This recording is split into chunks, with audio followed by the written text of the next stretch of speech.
বাংলাদেশের স্বরাষ্ট্র উপদেষ্টারা, স্বরাষ্ট্র উপদেষ্টা বলছে, স্বরাষ্ট্র মন্ত্রণালয়ের দায়িত্বে যারা থাকেন, স্বরাষ্ট্রমন্ত্রী, স্বরাষ্ট্র উপদেষ্টা, এরা বরাবরই কথার পেচে পড়ে নিজের জিহ্বা সামলাতে না পেরে বোধহয় মানে এটা একটা বিপাকে পড়বেন, এটা একটা ট্রেন্ড, একটা রীতি হয়ে গেছে। দেখেন, সে আলতাফ হোসেন চৌধুরী থেকে শুরু করে, যিনি ওই যে বলেছিলেন যে বিএনপির সময় ছিনতাইকারীর গুলিতে বাড্ডার এখানে একটা বাচ্চা মারা গেল, তখন তিনি বললেন আল্লাহর মাল আল্লাহ নিয়ে গেছে। হায় রে মিডিয়া আর আওয়ামী লীগ, মনে করেন যে বেচারা ভদ্রলোক এখনো আছেন বিএনপির ত্যাগী নেতা, কিন্তু তার সেই সময় মানে ওই স্মৃতি মনে হয় এখনো ওনাকে তারা করে। আমি নিশ্চিত, আচ্ছা, ওনাকে আরেকবার দেখেছি, এর মধ্যে কখনো এই প্রসঙ্গে কিছু বলি নাই, দুঃখিত। আচ্ছা, এরপরে আসেন আওয়ামী লীগ। আওয়ামী লীগে তো কথাই নাই, বার্তা নাই। সবচেয়ে বেশি আলোচিত মখা আলমগীর, মহিউদ্দিন খান আলমগীর, রানা প্লাজার দুর্ঘটনায় হাজার হাজার মানুষ, 1,500 মানুষের উপরে মারা গেল, বললেন যে আন্দোলনকারীরা রানা প্লাজার কি পিলার ধরে ঝাঁকাচ্ছিল, এটা ভেঙে পড়ছে। আরো গরম গরম কথা বলেছে, একটু একটু মনে করে দিচ্ছি আর কি আপনাদেরকে। ব্রিগেডিয়ার জেনারেল সাখাওয়াত হোসেন, অবশ্য সাখাওয়াত হোসেন উনি গেলেন। কেউ কেউ বলেন উনি একটু এই সরকার যেগুলা খুব পছন্দ করে, গেলেন দিন রাত আওয়ামী লীগকে, বঙ্গবন্ধুকে, শেখ হাসিনাকে, এটা তাদের খুব আরাম লাগে। ব্রিগেডিয়ার সাখাওয়াত হোসেন কিছুটা বোধহয় বঙ্গবন্ধুর কথা বলে ফেলেছিলেন, ইতিহাস যেটা সত্য বলে। আবার দেখেন, আওয়ামী লীগের সময়ে শেখ হাসিনা কিছু ডেডিকেটেড লোকই দিয়ে রেখেছিল পার্লামেন্টেও, যাদের কাজ ছিল শুধু খালেদা জিয়াকে গাইলাবে, জিয়াউর রহমানকে গাইলাবে, তারেক রহমানকে গাইলাবে, যেটা আরেক কন্টেন্টে বলবো। আসেন এবার বর্তমান স্বরাষ্ট্র উপদেষ্টা জাহাঙ্গীর, অবশ্য লেফটেন্যান্ট জেনারেল অবসরপ্রাপ্ত জাহাঙ্গীর আলম চৌধুরী। তিনি, আমি বিশ্বাস করি, এবং ওনার যে বয়স, উনি ধূমপায়ী মানুষ না, বা আমার এটা কিছু চাই আসে না। ধূমপান মতো একটা ব্যাপার, সিগারেটের মতো একটা বিষয়ে তিনি এই একটা বিতর্কের মধ্যে পড়ে গেলেন। আর কি দরকার ছিল, আমার মনে হয় তাকে যারা বুঝিয়েছে, যারা তাকে ইনফরমেশন দিয়েছে, একটা মব জাস্টিস আবার হয়েছে, এবং এটা বাংলাদেশে অকল্পনীয়। দুটো মেয়ে সিগারেট খাচ্ছিল ওপেন স্পেসে, ঠিক আছে, ওপেন স্পেস মানে কোথায়? মাঠে। আপনি ওপেন স্পেসের সংজ্ঞা কি? ওপেন স্পেস, পাবলিক প্লেস আর ওপেন স্পেসের মধ্যে পার্থক্য আছে না? সিগারেট কি ওই, এখন বাংলাদেশে তো মদ খাওয়ার লাইসেন্স দেয়, তাই না? বারে বসে খায়, এটা রাস্তাঘাটে খাওয়া যাবে না, তাই তো? এটা আমেরিকাও তাই কিন্তু নিয়ম আছে, আমেরিকার অনেক স্টেটে। কিন্তু সিগারেট কি এই আইন যে ঘরের ভিতরে খাওয়া যাবে, বাইরে খাওয়া যাবে না? পাবলিক প্লেসে খাওয়া যাবে না। পাবলিক প্লেস একটা মাঠ, সেই মাঠে দুটো মেয়ে সিগারেট খাচ্ছিল।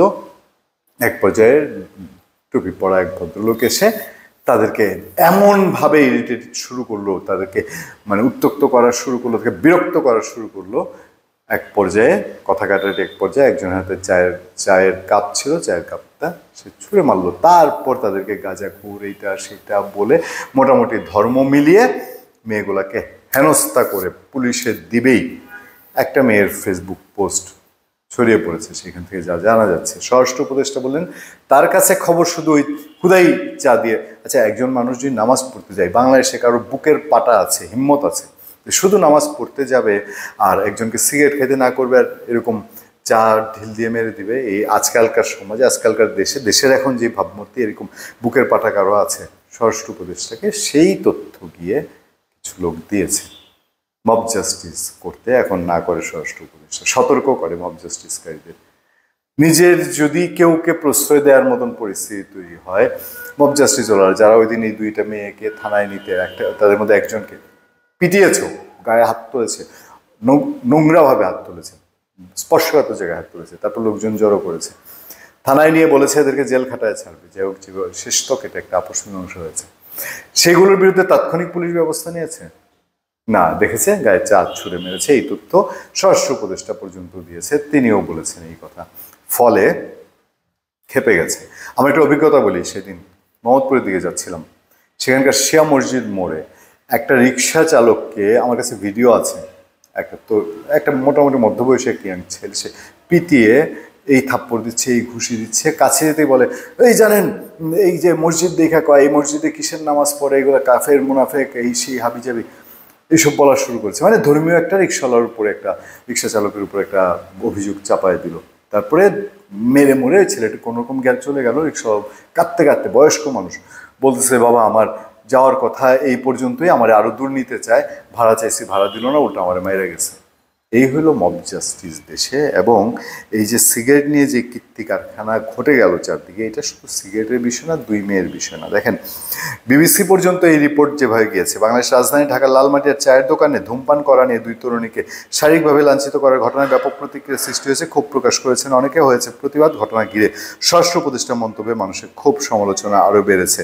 যেখানে প্রশ্ন তোলা হয়েছে, মেয়েদের ধূমপান কি বেআইনি? ক্ষোভ, প্রতিবাদ, স্বরাষ্ট্র উপদেষ্টার মন্তব্যে এটাকে মব জাস্টিসের কাতারে অনেক পত্রপত্রিকা রিপোর্ট করেছে। প্রশ্ন উঠেছে, মেয়েদের ধূমপান করা কি বেআইনি? এমন আলোচনার মধ্যে স্বরাষ্ট্র উপদেষ্টা মোহাম্মদ জাহাঙ্গীর আলম চৌধুরীর মন্তব্য ছিল, ওপেন উন্মুক্ত জায়গায় সিগারেট খাওয়া নারী পুরুষ সবার জন্য নিষেধ। এ ধরনের মন্তব্য দিয়ে স্বরাষ্ট্র উপদেষ্টা দলবদ্ধ বিশৃঙ্খলা বা মব অপরাধকে প্রশ্রয় দিচ্ছেন কিনা, এই প্রশ্ন অনেকে তুলেছেন। ধর্ষণ ও নিপীড়নের বিরুদ্ধে বাংলাদেশে এই ব্যানারে একদল বিক্ষোভকারী, তারা বিক্ষোভ করেছে। আর তো কিছু বলার বাকি থাকে না। সুপ্রিম কোর্টের আইনজীবী জ্যোতির্ময় বড়ুয়া বলছেন, ওপেন জায়গা বা পাবলিক প্লেস হলো সেই জায়গা যেখানে কেউ ধূমপান করলে অন্যের সমস্যা হতে পারে বা কেউ উপলব্ধ হতে পারে, কিন্তু মাঠের কোনায় চায়ের দোকান কোনো পাবলিক প্লেস হতে পারে না। স্বরাষ্ট্র উপদেষ্টা সেইটুকু দেখলেন না। ধন্যবাদ সবাইকে। আপনাদের সাথে আমি আতিক রহমান পূর্ণিয়া।